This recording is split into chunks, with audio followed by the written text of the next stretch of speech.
उम्मत में क़यामत के दिन वो होगा जो नमाज लाएगा और रोजा और ज़कात भी, लेकिन उसने दुनिया में एक को गाली दी होगी, दूसरे को बदकारी की तोहमत लगाई होगी, तीसरे का माल खा लिया होगा, चौथे का खून किया होगा, पांचवें को मारा होगा। फिर उन लोगों को यानी जिनको उसने दुनिया में सताया उसकी नेकियां मिल जाएंगी, और जब उसकी नेकियां उसके गुनाह का बदला चुकाने से पहले खत्म हो जाएंगी तो उन लोगों की बुराइयां उस पर डाली जाएंगी। आखिर वो जहन्नम में डाल दिया जाएगा। सही मुस्लिम जिल्द नंबर 4 किताबुल बिर्री वस्सिलती वल अदब, हदीस number 6251।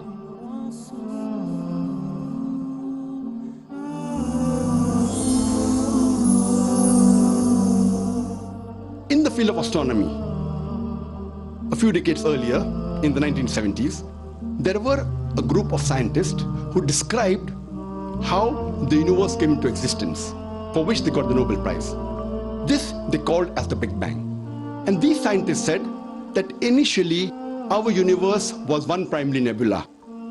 Then there was a secondary separation. There was a Big Bang, which gave rise to galaxies, the stars, the planets, the sun, as well as the earth on which we live. This they called as the Big Bang.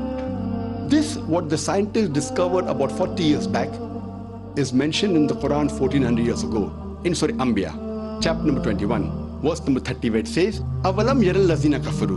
Do not the unbelievers see, Anna samawati wal arda, kanat ratqat faftaknahuma, that the heavens and the earth were joined together, and we clove them asunder.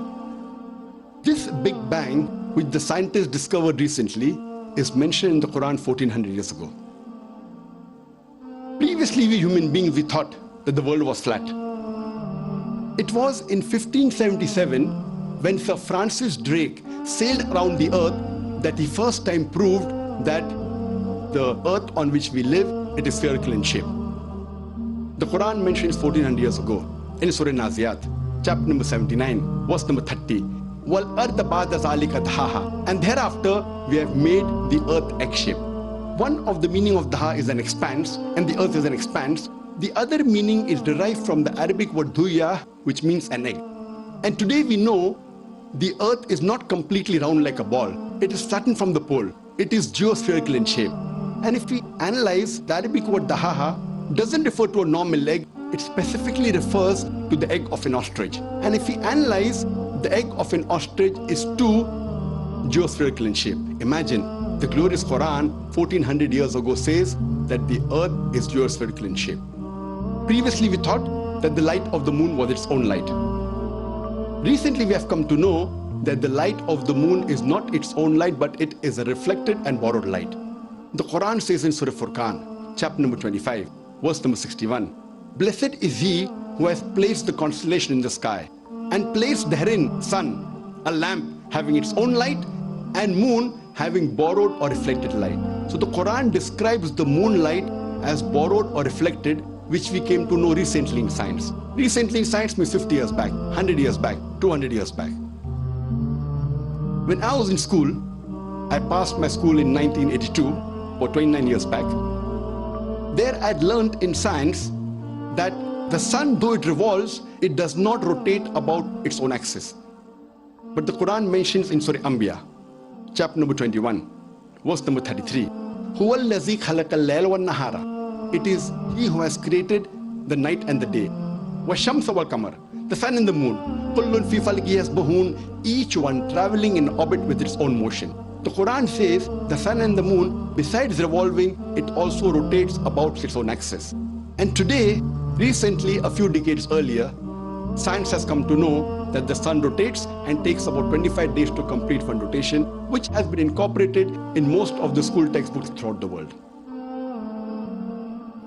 There may be certain skeptics who will say, it's nothing great that the Quran speaks about astronomy, since the Arabs were advanced in the field of astronomy. I do agree that the Arabs were advanced in the field of astronomy, but I'd like to remind them that the Arabs became advanced in the field of astronomy a few hundred years after the Quran was revealed. So it is from the Quran that the Arabs learned about astronomy and not the vice versa. In the field of hydrology, we learn in the school about the water cycle. How the water evaporates from the ocean, forms into clouds, moves into the interior, falls down as rain, and the water table is replenished. This was first described by Sir Bernard Palissy in the year 1580. The Quran too describes the water cycle in great detail 1400 years ago. The Quran says the water evaporates from the ocean, forms into clouds, the clouds join, they move into the interior, they fall down as rain, and the water table is replenished and the water cycle is completed.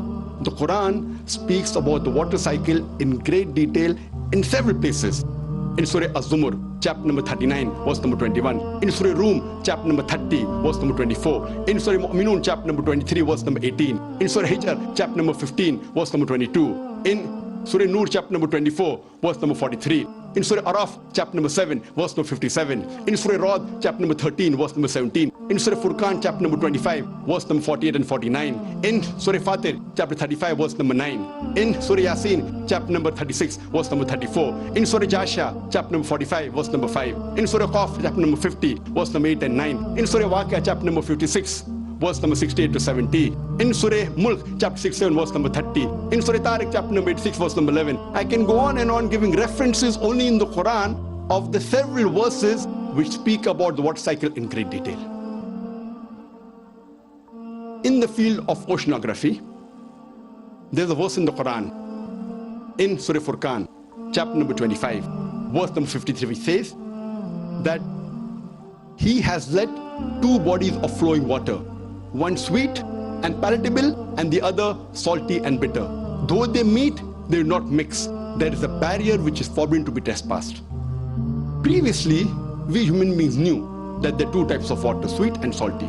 But the commentator of the Quran could not understand what does God Almighty mean by saying that these two waters, when they meet, they do not mix, and there is a barrier which is forbidden to be trespassed. Today, after science advance, we have come to know that whenever one type of water flows into the other type of water, it loses its constituents and gets homogenized into the water it flows. This today science calls as the transitional homogenizing area, which the Quran refers to as barzakh, as a barrier. And this can be seen in Cape Point, the southernmost tip of South Africa. And when we see even the color of the water between these two types of water differs. And Professor Hay, a very famous oceanologist, he said that this information came to the human knowledge recently.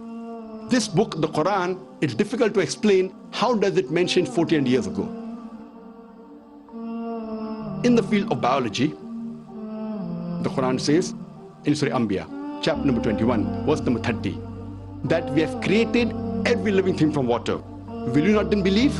Imagine in the deserts of Arabia, the Quran says every living thing is made from water. Who could have believed in it? Today, after science advance, we have come to know that every living being, it contains cells. And the basic substance of cell is the cytoplasm, which contains about 80% water. Today, science tells us that every living creature contains 50 to 90% water. In the field of botany, previously we did not know that even the plants have got sexes, male and female. The Quran says in Surah Taha, chapter number 20, verse number 53, that it is He who sends down water from the sky, and with it brings diverse pairs of plants, each separate from the other. The Arabic word azwaj, meaning pair, saying that the plants have got sexes, male and female.